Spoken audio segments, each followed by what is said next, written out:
And I'll talk to you about CleanTech Lithium. And there's 4 or 5 catalysts in the next 2 months. There's literally 3 years or 4 years of work. It's all coming together in the next 2 or 3 months, and why maybe this is a good time for people to consider investing in us, particularly in where we fit in the lithium space.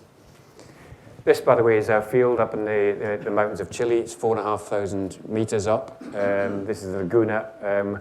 Our resource is underneath that Laguna, a few hundred meters. I'll explain more. I go through the... CleanTech Lithium itself is a company. It's listed on AIM, March 2022. We are going to be dual listing in Australia within the next 2 months. Everything is pretty far advanced. It's been a pretty tortuous process, if I'm honest. Regulatory process in Australia I thought was going to be relatively straightforward, but it's not. But we're now really on the cusp of that. I think we're 6 weeks away from pressing the button and issuing the prospectus. So I'll explain why we think that's of value to us. Our market cap's only about 10 million today. We've been at 60 before the lithium market changed 2 years ago. And Regal are our major shareholder. They're based in Australia. They've been pushing us to get on ASX. They believe is a real re-rating to our stock because of the way the market works in Australia, and we're pretty excited about that. So, and actually Athos joined us only from Hong Kong, only joined us in the last 2 or 3 months. They've taken a stock and they've invested a couple of times. This, by the way, is our drilling rig, one of our drilling rigs that was up in the mountains earlier last year. We're operating in Chile. We're part of this in the top right-hand corner there, what's called the Lithium Triangle. It's where most of the lithium is in the world, biggest reserves, resources, whatever. It's a mix between Argentina, Peru, Bolivia, and ourselves, mostly Bolivia. But I mean, Chile's got the biggest reserves of lithium in the world. Problem is Chile's fallen behind over the years. Australia's overtaken it. Hard rock has taken over. But you'll find out that how that mix is going to change. Particularly Argentina's been pushing, and Chile's trying to catch up fast because it's got that resources. And as a company, we've got 4 assets. The two key ones are at the bottom there. Laguna Verde, it's our flagship asset. I'll tell you where we are on that. Viento Andino. It's very similar to Laguna Verde. You won't hear me talking about it, but it's our second project. It's almost like a mirror image of the first one. We're holding back on that, focusing our resource on Laguna Verde.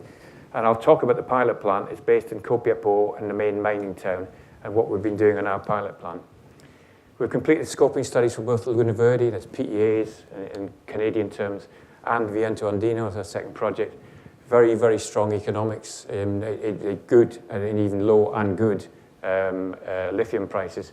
And I'll talk to you about our PFS, our pre-feasibility study, which is 4 to 6 weeks away from completion. It's been a year and a half piece of work to that. Laguna Verde, it's our flagship asset. We own 100% of it, so we've got a lot of running room and playroom. We've had 3 years of drilling campaigns up there in the mountains. This is high, this is, let's say, 4,500 meters. And we've identified, we've had 8 wells, we've got 3 more wells we'd like to drill. What we're doing is we're drilling around the periphery of the lake, finding out where that resource, how far the resource expands. The drilling itself is very shallow. It's 100 meters to the depth of the reservoir, to about 500 meters. So you've got this 400-meter pay zone, which goes on for about 15 square kilometers. Big area and a big resource. That resource here, 1.63 million tons, will do a 20-year project of 15,000 tons a year. That's 500,000 cars a year, batteries for electric vehicles. And additional resource drilling we've got coming up. Probably worth mentioning on the lithium itself. Lithium's probably one of the most in-demand products in the world. Some statistics I'll go through now. Last year-on-year growth, 23 to 24, the increase in electric car vehicles worldwide was 28%, year-on-year growth. 40% in China. America was interestingly 18%. America, with the cars, 18%. Europe has been lagging, it's only 16%, but there's continual growth, and that's going to expand significantly. You've got what's called BESS, which is battery storage. You've got these huge facilities being built by Tesla in Morocco requiring lithium. So that isn't even in the numbers. So you've got a lithium market there. It's the coiled spring ready to fly, because every single analyst you look at, whether it's Goldman Sachs or to the boutiques, are saying that the lithium market, the supply-demand curve, is going to start spreading apart. And that's why demand for lithium is going to become greater and greater, which has a knock-on impact on price. So we think we're in possibly one of the best spaces in Chile to deliver that. We've got 3 or 4 catalysts I'm going to talk about. These are all things that we're going to announce in the next 6 weeks, 4 to 6 weeks. The first one's a pre-feasibility study. Fundamentally, this is what strategic parties want to see. How are you going to deliver your project, and and how are you going to, what's the economics look like, and all the things that go with it. And this is we've got Worley here, the international firm, who've just been appointed, by the way, to Rio Tinto's $6 billion project as their lead manager this week. So Worley's been driving our pre-feasibility study, and we've got it's basically a jigsaw puzzle of different studies that you pull together, whether it's power access, port, plant. All of these have been completed, all by independent parties, and pulling that jigsaw puzzle together to get the cohesive story. And for example, our plant facilities, we're not going to have the second part of our plant up in the mountains. We're going to do that down in Copiapó, which is 150 kilometers down the mountains. Why? Because there's people there.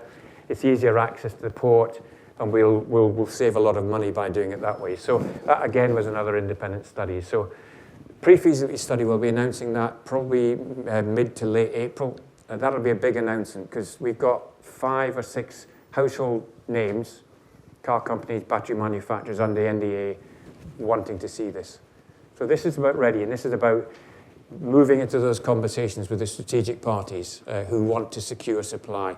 Why? Because they see the supply and demand curve. The analysts are saying in 27, 28 is when you see a big gap in the supply and demand, and that's when the price will really hit the recovery, if not before. Direct lithium extraction. This is something you will hear a lot more about. It's something that has been used, it's a technology that's been used in other industries for 40 years, the uranium industry. It's using, effectively, just maybe a step back. How is lithium produced in the world today? There's really been 2 historical ways. There's been the hard rock, which is basically out of Australia, mining these huge pits, sticking them on a ship. There's not one processing facility in Australia. You stick it on a ship, you ship it to China, they process it, 95% of it's thrown away, 5% of it is left, and then they process it, and you end up hugely costly. Shipping, costs, mining, and so on. Yeah, I'll leave you to decide on the environmental footprint. And the cost is an issue. That's why so many plants in Australia have been either going into mothball or closing down. The market is changing because the market is going to be demanding cleaner supply of all critical minerals, including lithium. DLE, the other way of doing it historically is these evaporation ponds, particularly in South America. And Chile's been doing that for 20, 30 years, which is basically taking lithium out of the brines that exist. And South America is fundamentally brines, which is water, water with lithium in, and various other products. Taking it out, sticking it in these huge ponds, mile after mile of pond, letting the sun do its stuff, in an area like the Atacama, where there's scarce water resources. It doesn't make sense. So now, because of this demand supply, the world has been looking, and a lot of companies have been looking at the new way of producing lithium. How can you do it more effectively, more efficiently, in a greener fashion? We can do in 2 days what the sun does in 18 months. And this on the right here is 6 of the columns in our pilot plant, which we've had up and running for a year. It's the size of this room, this pilot plant. Industrial scale pilot plant. We can produce up to 1 ton of battery grade lithium a month. And how do we do it? We can do it in 2 days by using a resin.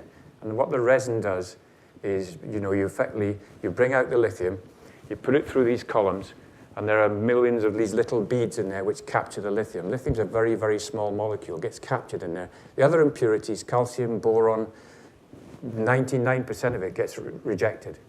It's incredibly efficient as a process. And I'll show you later on 2 major plants have come on stream in the last few months. DLE is happening.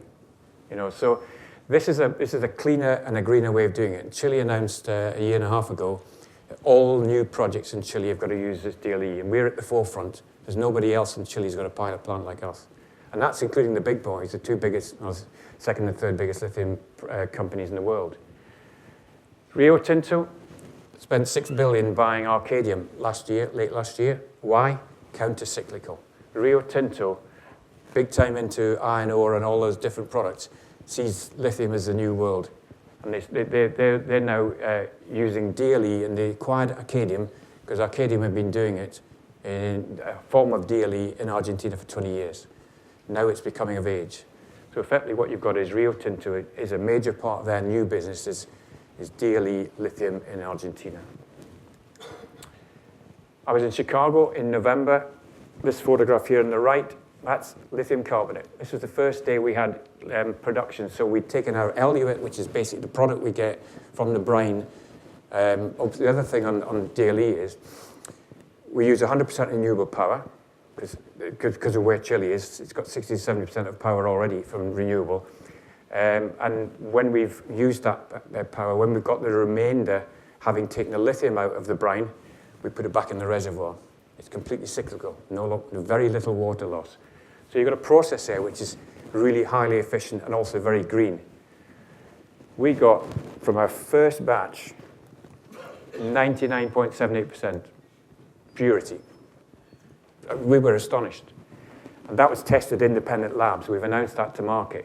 The impurities we can get, these are calcium, tiny levels of impurities.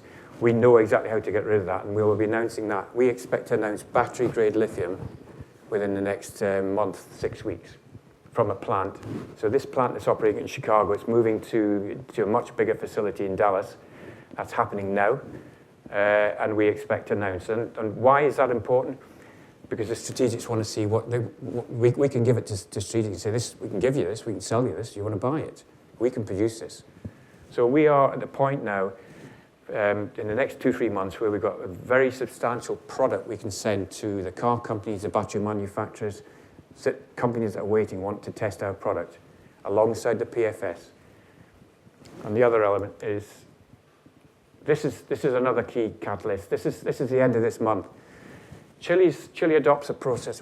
They see lithium as a strategic asset in the country. So you have to have a special contract from the government to allow you to extract, exploit, and sell lithium.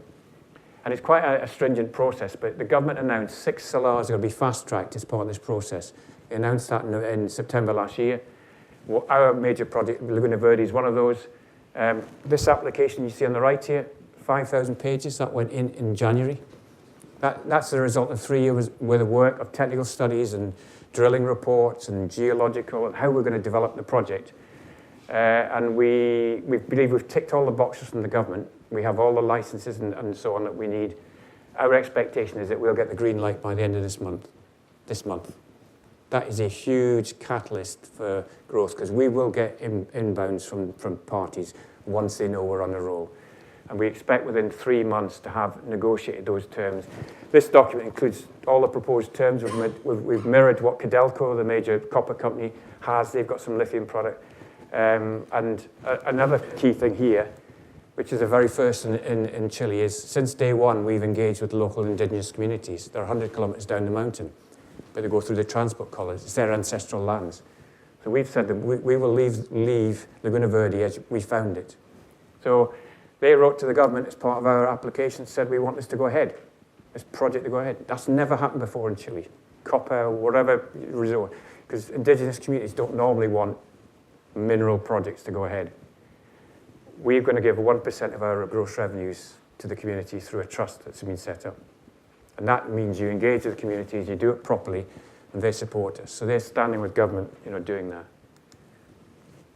And this is it. We signed an alliance agreement with the communities a year and a half ago. This lady you wouldn't want to take on. She's probably the most powerful indigenous community leader in Chile. She's taken on the government, in the courts and won.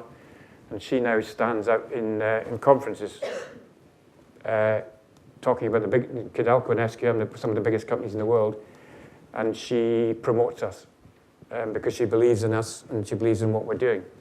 So that is amazing, strong support. So that's all helping us in terms of our development and where we're going as a company. Lithium. I think I mentioned the statistics earlier. Lithium the demand is going to significantly outstrip supply. Supply is coming on, and I'll show you some. But in the meantime, in the next 4 to 6 weeks, we're going to be announcing, hopefully, the seal, the PFS. We've already just announced a reserves upgrade. That was announced last month. On top of that, we're going to have battery-grade lithium coming out, which will be evidence. And all of that's coming together. And our expectation is with the ASX listing following in in April, May, we're hopefully looking for a real re-rating of our stock. China's been playing games, frankly, with the lithium pricing for the last year, 2 years, for its own reasons, squeezing the market, certainly squeezed Australian companies to shut in production. China itself had to shut in production, some of this, but those production are now coming on. Literally this week, another one came back on again because the Chinese government is forcing, because of employment and all those sort of things in local communities. So, and regardless of what China does, the supply and demand curve is just moving, and it is going to move, and it's a question of how quickly it moves. So we think we're in the right place in Chile to really exploit that situation as we move on. And here's Rio Tinto, counter-cyclical, spent $6 billion at the end of last year, because they said the market's turning. We see it's turning. We're going to be right at the front of the queue when it does turn. Eramet, French conglomerate, this is an $800 million project they completed in December in Argentina. It's DLE. It's happening. So their plant, they announced the first DLE commercial production outside China in the world in December. And you've got Vulcan Energy in Germany now developing their billion euro plant. So what is happening is DLE is now becoming part of the mainstream. So, you know, we'd like to think we're a key part of that in Chile. Then we have our ASX listing. We think we've got some strong support. We've had some really interesting conversations with the Australian investors when we've been out there. We think we think we've got a different story to tell. The average price for for cost base for lithium in Australia can be anything from $8,000 to $10,000 to $20,000 a ton. You know, when you've got a $10,000 a ton sales price today, we're at $4,000 to $5,000 a ton. We're about half the cost of Australia because the cost curve is just different. So you put all of that in the mix with the green bit, DLE is going to be in high demand, not just for us, but all of our peers. I won't go through this, but basically, we're 6 years in already. 6 years, we've spent $30 million in Chile to date. In the last 3-4 years since I've been there. This is us in the middle. We've got the ASX listing, the PFS, and so on. This is all happening now, and this is coming in the next few weeks. And we'll be going out proactively looking for strategic partners. These are parties who will take a strategic stake in your project, not necessarily in your top company, and will bring the banks to bear. And there's numerous examples in Chile of these sort of projects on the copper space where you bring the banks, the institutions, and actually import and export credit facilities. We've had an offer of $300 million for funding from Germany to put this product into German car manufacturers from KfW, German Import-Export Credit Facility. So the next year, from my perspective, will be very interesting as we look to unlock with strategic parties. And our project's going to be somewhere like $400 or $500 million. Sounds a lot. The economics, you recover that in a year, 2.5 years. The economics are extremely strong in these projects. So just to round up, we think, well, we're playing in the country with the biggest reserves in the world that actually wants to move forward. And with our SEAL, or our Special Lithium Operating Contract, we hope to be announcing that by the end of this month, that we're on the fast track. And once we're on the fast track, it's just a question of timing as to when we're awarded that contract. We're pretty excited about that. That has been 2-3 years in the making to get that point. We're scaling the battery-grade lithium. As I say, you've seen it there. We're looking to scale it up, so we've got product ready to send to strategic parties. Got the PFS is coming out. We can get you with communities we've talked about. And I'm looking forward to those conversations with strategics. I go back again. Car companies need supply. Battery manufacturers, international traders, the big institutions from the Far East. And then you've got your industry players. You've got ExxonMobil has now got a lithium development part of their business. In fact, Kellogg Brown Root are into lithium as well. So these entities are seeing the opportunity. Our board as well has got, our chairman developed the biggest copper mine in the world in Chile, and then he left them and developed the second biggest copper mine in the world in Chile. Spent six years on both projects, so knows the lithium space. So I think we're in a good place with our board, including we've got a board member from Trafigura who did offtake contracts in China over 10 years. So I think we've got a strong base for moving forward as a company. And just to close off, this cost curve, this is the Australians. This is the market they're playing in, up to $35 a ton. You can't make money. You've really got to have a high lithium price. This is where DLE, this is the evaporation ponds. You know, it's mile after mile, not particularly, but this is where we're playing. So the cost curve works, and obviously then it's really back to supply and demand. So I think it's a good opportunity now. I'm going back to the coiled spring. I think the lithium market is going to turn. 40 companies in Australia. I was looking at the numbers in the last year, down between 50 and 60%. That's going to turn.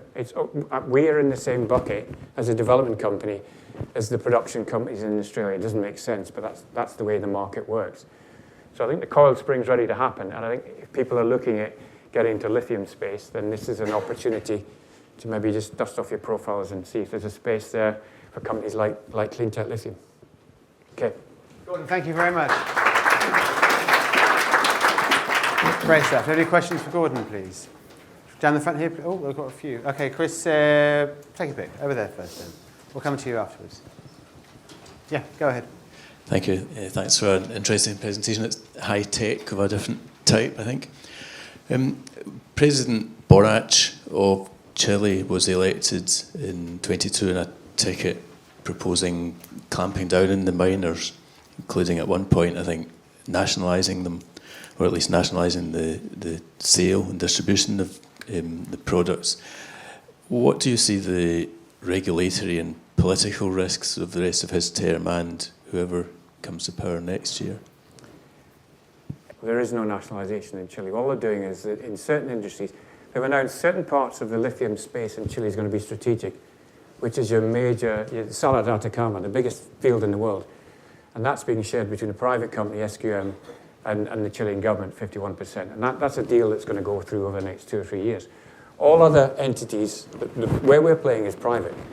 We can do ourselves 100%, and we will pay royalties to the government. The royalties are really good. I'm really surprised. I mean, I've worked in the energy space for 25, 30 years, and the royalties are in the right space here for investors to make good money. So the 6 salars I'm talking about, they're all private. There's no government involvement. Not in government, certainly we're not talking to the government about that. So I think there was misinformation went out into the market. The world nationalisation got out there. Wasn't helpful. Certainly wasn't helpful for us and our share price, because that wasn't what was really going on. And it was really, there was a mix between government wanting to increase its stake in those strategic parts of the business, where they have contracts with private companies, and they've done that. And that will come again with Albemarle in 2030. But other companies like ourselves, we've got a clear run to invest in Chile and to unlock that. And actually, the copper space has not been nationalised ever. It's private. So it wasn't a good day when Reuters put that headline up, and it was just fundamentally wrong. We couldn't get them to change it, unfortunately. But the world understands now that it's private and public partnership, and we are not particularly fazed by what's going on. Question over here, please. Do you have all the technical know-how in-house, or to what extent do you contract out the work? We do both. We've got technical skills and now DLE specialists, but we don't have proprietary technology. We're using technology, and we've used lots of different resins. It's all about the resin, because the resin we use for Laguna Verde brine will be different to what we use for Viento Andino, which is different to what we use in Argentina. You have to find the resin that works best for your brine. So we're talking to companies in the US, companies in Europe. We've tested brine resins from China, and we're actually using them from China, but we don't have to use them from China. So the technology is it's more of a process rather than a technology. I mean, it's really just an iron, using a resin to unlock a product. And then you take it, the downstream process is done right across the world. It's no different. So we've just got in-house skills. We've got consultants work for us, and we bring them in as and when we need them. So if it is proprietary process, what prevents competitors coming in and grabbing a bigger market? I'm sorry, I didn't quite... If the process is proprietary, it's not. What prevents competitors from coming in? Well, some companies have got proprietary processes. We haven't. And there's nothing stopping companies. There's 15 companies around the world that are doing DLE. Why? Because the demand is there. And the reason DLE is now in play is the kind of brines that you've got grades of, our grade is about something like 180, 200 parts per million. The Salar Atacama is 2,000 parts per million. That's why if you used our brines in an evaporation pond, it would take 10 years to get lithium out of it. It would take forever. Daily changes the mix. It's the game changer because in 2 days, using basically a technology they've used in the uranium industry for 40 years, to extract a product using a process, you can do it in an incredibly efficient time in a short time. So we've worked with specialists from around the world, and Vulcan in Germany have got their own proprietary software. Eramet have got their own, but we're working with SLB, who are, Keller Brown Roots is probably their major competitor. SLB have got a lithium unit. We've been using their brines. It's really their resins, and there's a really they're US based. So daily is now becoming more mainstream, and we just work with whoever we can in terms of how we take the project forward. We're open. The company you saw doing our downstream process is based in the States. We were operating that out of Chicago. At the moment, we'll have our own facilities when we do the development in Chile, but at the moment we're just using a skill set that exists in the US. Question at the front, please. Yeah, hi. I've got a couple of questions. You're obviously very bullish on lithium, but over the last couple of years, the lithium price hasn't really reflected that. So what's going to be the trigger, really, to get the price of lithium back up?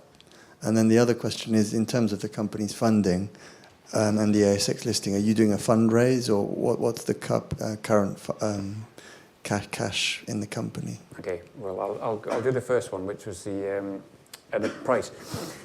If you look at the lithium price has come down because basically supply has pretty much matched demand over the course of the last 2 years. And also, as I said before, I shouldn't really say it, the Chinese have been playing games by squeezing and bringing the price down, and that's had an impact and so on. But every analyst, whatever you look at, the question is, when does this supply and demand shift? Because that's when the pricing really starts to move. And there's companies talking about the end of this year, and other ones talking about 26, 27. But that's when the price, for all these ones on the right there, they need a price of $20,000 a tonne plus to make money. And these are shut-in projects in Australia, or mothballed projects and so on. This is the space now which are open up. So at $10,000 a tonne, which is today's price, we would make money. We were on production.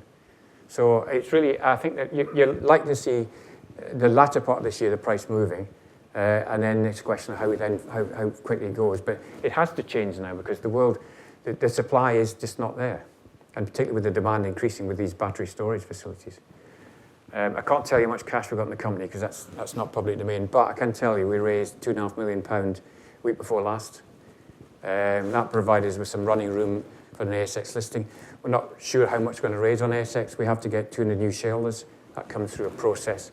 But we will be raising money, and the market knows we'll be raising money in Australia. And that really will come down to a number of how we see the market playing out, where the pricing is, and also how the market's reacted to the news flow that will precede that. Because before we list on ASX, we'll have the PFS out, we'll have the operating contract, we hope to have announced that, and we'll have battery-grade product. So all of that is coming together, and then we'll go into, and we've deliberately delayed the ASX listing, so these have been announced, because we were being told by brokers in Australia, would it be better to have certainty around these when you go into that market? So yes, there'll be a raise. The next raise beyond that, as far as I'm concerned, is going to be strategics. That's people who will invest 30, 40 million in your asset companies as part of a means by which they will want to get access to offtake and so on.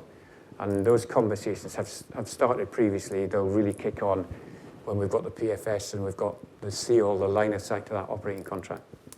Thank you. Thank you. We've got 1 minute, it says. I've got one quick question on those strategic partners, that kind of next stage, Gordon. What sort of profile of organisations would that be? Do you envisage that being EV manufacturers or other people in the value chain there? It could be a mix. I mean, the car companies. I mean, you've got Teslas, you've got your German companies and so on. They're all looking out there. And some of them are securing supply in Canada and various different places. International traders, whether it's your Trafigura, Mitsubishis, all of those players, they're looking to secure supply. They want margin. So we've got one of them under NDA, can't mention their name.